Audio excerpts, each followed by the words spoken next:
यात्रियों की भी मजबूरी है क्योंकि कोविड टेस्ट जरूरी है। ऐसे माहौल में कुछ लोगों ने ओमिक्रॉन में अवसर तलाश लिया है। आमतौर पर 700 से 800 रुपए में होने वाला आरटीपीसीआर टेस्ट एयरपोर्ट पर 4000 रुपए में किया जा रहा है और एंटीजन टेस्ट जो 200-300 रुपए में हो जाता है वो एयरपोर्ट पर 500 रुपए में हो रहा है।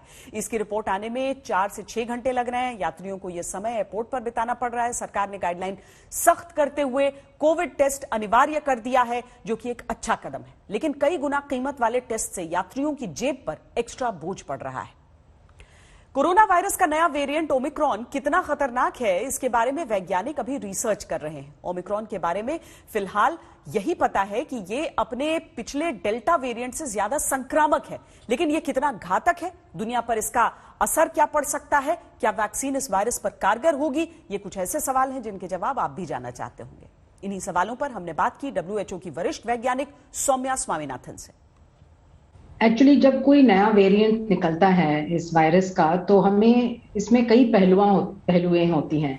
तो सबसे पहला तो ये है जो आपने पूछा कि क्या ये वेरिएंट पहले से, जैसे डेल्टा वेरिएंट हमें पता है कि बहुत तेजी से फैलता है और इसी के वजह से सेकेंड वेव हुआ था भारत में। तो अभी तक हमें पूरी जानकारी नहीं है कि ये ओमिक्रॉन वेरिएंट क्या डेल्टा से कम या ज्यादा तेजी से फैलता है। शुरू के जो रिपोर्ट्स दक्षिण अफ्रीका से आए हैं, तो उन्होंने ये ऑब्जर्व किया कि उनके बहुत कम केसेस हो गए थे। एक्चुअली उनका डेल्टा वेव कुछ महीने पहले चला था और उनका जो है पूरा एपिडेमिक बहुत कम हो गया था, बहुत कम केसेस थे। और एकदम से उन्होंने नोट किया कि कुछ ऐसे क्लस्टर्स उनको मिल रहे हैं। जैसे सबसे पहले कॉलेज में उनको मिला, जहां पे कई सारे युवक पॉजिटिव निकले, सबके बड़े मतलब माइल्ड सिम्टम्स थे।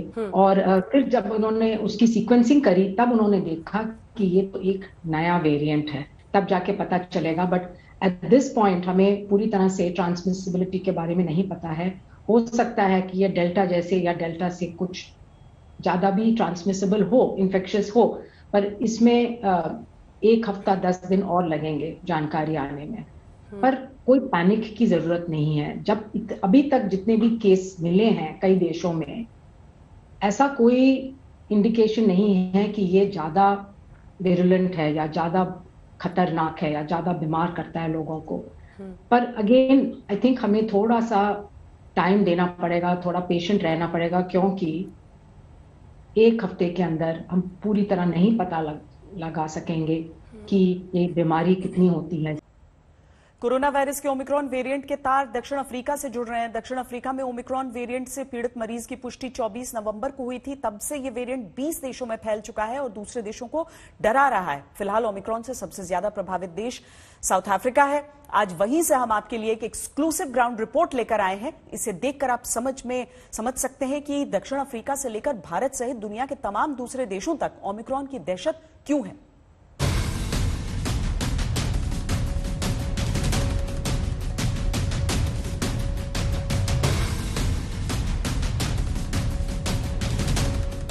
कोरोना वायरस से ओमिक्रॉन वेरिएंट ने एक बार फिर दुनिया को वो तस्वीर दिखानी शुरू कर दी है जो लगभग 1 साल पहले पूरी दुनिया में दिखती थी।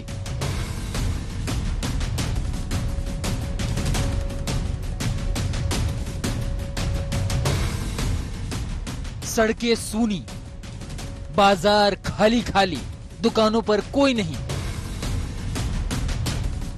और एयरपोर्ट पर देश से बाहर जाने वालों की भीड़। ये साउथ अफ्रीका का बड़ा शहर जोहानिसबर्ग है। जब यहाँ का ये हाल है तो सोचिए पूरे देश में क्या स्थिति बनी होगी। कोविड का अनाउंस हुआ है, जब से बिजनेस डाउन से डाउन होता जा रहा है और बिजनेस में कोई इम्प्रूवमेंट नहीं है। कस्टमर स्कैर्ड हैं और बहुत सी प्रॉब्लम है। हम यहाँ सफ़र नहीं कर पा रहे। अभी रामापोसा ने न्यू वेरिएंट का अनाउंस किया है, उससे मजीद बिजनेस डाउन हो गया है और यहाँ हम सरवाइव नहीं कर पा रहे हैं। अब हम ये सोच रहे हैं अब हमें क्या करना है, किस तरीके से हम अपनी फैमिली को सरवाइव करेंगे। लॉट ऑफ प्रॉब्लम्स हैं यहाँ पर। कोरोना वायरस के ओमिक्रॉन वेरिएंट का पहला मामला 24 नवंबर को आधिकारिक रूप से सामने आया था और उसके बाद दक्षिण अफ्रीका में हालत बिगड़ गए। मरीजों को इलाज मिलने में दिक्कत हो रही है, दवाइयों की किल्लत होने लगी है। खतरे को देखते हुए साउथ अफ्रीका में लेवल 1 लॉकडाउन लगाया गया है। साउथ अफ्रीका में 5 स्तर के लॉकडाउन की व्यवस्था की जाती है, जिसमें फिलहाल लेवल 1 लग चुका है। बाजारों का हाल देखिए।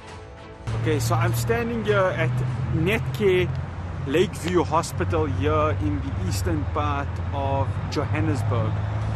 And the hospital, of course, has not allowed us to go in and try and get footage due to certain policies and, of course, government regulations.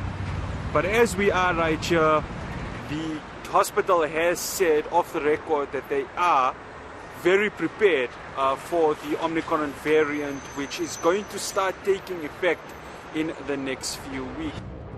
Omicron variant एक बड़ा खतरा है, जिसका अंदेशा दुनिया के कई देशों को है। इसलिए सावधानी बरतते हुए इन देशों ने अफ्रीकी देशों तक जाने और आने वाली फ्लाइट्स पर पाबंदी लगा दी है। जिन देशों ने पाबंदी लगाई है उनमें America, Canada, Brazil, Britain, Japan, Thailand, Australia, Singapore, तुर्की, मिस्र, दुबई, सऊदी अरब, बहरीन, जॉर्डन और श्रीलंका है।